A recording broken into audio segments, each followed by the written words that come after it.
ہم دونوں میاں بیوی بیڈ پر کمبل میں بیٹھے ہوئے ہوتے ہیں اور میں نہ دوپٹے کی اچھا دوپٹہ نہیں ہوتا تو اچانک کبھی میرے سسر اور کبھی میری ساس کمرے میں گھس جاتے ہیں، اللہ ان کو ہدایت دے، بغیر دستک دیے۔ میں اپنے شوہر سے کہتی ہوں کہ مجھے اس سے شرم آتی ہے، آنی بھی چاہیے، تو وہ کہتے ہیں کہ میں اپنے والدین کو کیسے منع کر سکتا ہوں کیونکہ یہ ان کا گھر ہے، میں اپنے شوہر کو کیسے سمجھاؤں؟ آپ اپنے شوہر کو سمجھانے کے بجائے ڈائریکٹ ساس سسر کو سمجھا دیں محبت سے،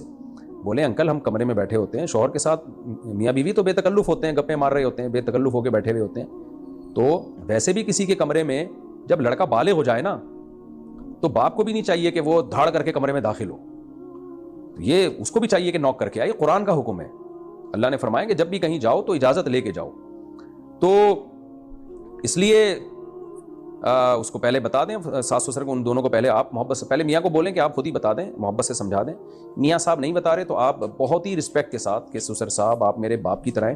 تو ماں بہت اچھے ہیں، مجھے آپ پہ کوئی شک نہیں ہے، لیکن میرے والد صاحب بھی تھوڑا سا اس کا خیال کیا کرتے تھے کہ جب کمرے میں آتے تھے نوک کر کے آتے تھے، تو آپ بھی تھوڑا سا خیال کر لیا کریں، لیکن خود نہ کہیں، کسی اور سے کہلوا دیں، خود کہیں گے نا تو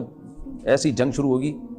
کہ ختم ہی نہیں ہوگی کبھی، ساس کو یا سسر کو سمجھانا بات ایسے جیسے اونٹ کو رکشے میں بٹھانا، بہرحال یہ غلط ہو رہا ہے، اس کو ختم کریں، یہ بالکل غلط ہے، یہ کوئی ساس سسر کا حق نہیں ہے، اور یہ اگر گھر ان کا بھی ہے تو بھی کوئی حق نہیں ہے کہ آپ کسی کے کمرے میں